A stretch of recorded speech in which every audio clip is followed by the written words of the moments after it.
ওয়াকফ সংশোধনী বিধেয়কৰ বিৰুদ্ধে মৰিগাঁও জিলা নেমছৰ তীব্ৰ প্ৰতিবাদ।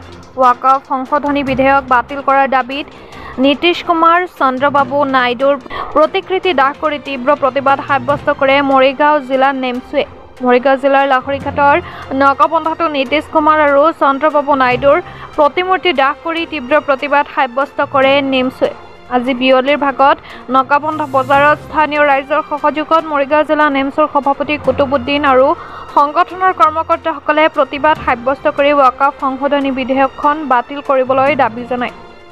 অন্যথায় গণতান্ত্ৰিকভাৱে আন্দোলন গঢ়ি তোলাৰ হুংকাৰ প্ৰদান কৰে। ইয়াৰ উপৰিও নীতিশ কুমাৰ আৰু চন্দ্ৰবাবু নাইডুৰ প্ৰতিমূৰ্তি দাহ কৰে।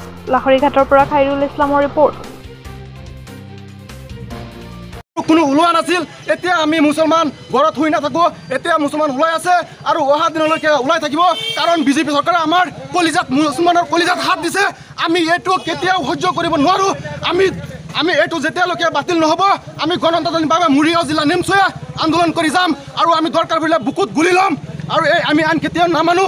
আমি লাগিলে ৰাজপথত তেজ পেলাম, আমি এই মাটিবোৰত তেজ পেলাম, কিন্তু আমি এই আমাৰ সম্পত্তিবোৰ আমি নেৰোঁ। আমাৰ এই সম্পত্তিবোৰ আমাৰ এই পূৰ্বকালৰ মোৰ ফাদাৰ গ্ৰেণ্ডফাদাৰ সিহঁতে এই সম্পত্তিবোৰ দি থৈ গৈছিল আৰু সেই সম্পত্তিবোৰ চৰকাৰে আমাৰ পৰা কঢ়িয়াই লৈ গৈছে। কিন্তু আমি এইটো আমি কেতিয়াও নামানো। আমি লাগিলে বুকুত গুলি ল'ম, আমি গুলি ল'বলৈ বাধ্য আছোঁ, কিন্তু আমি নামানি ল'লেও আমি লাগিলে ৰাজপথত আমি নিজৰ হত্যা আমি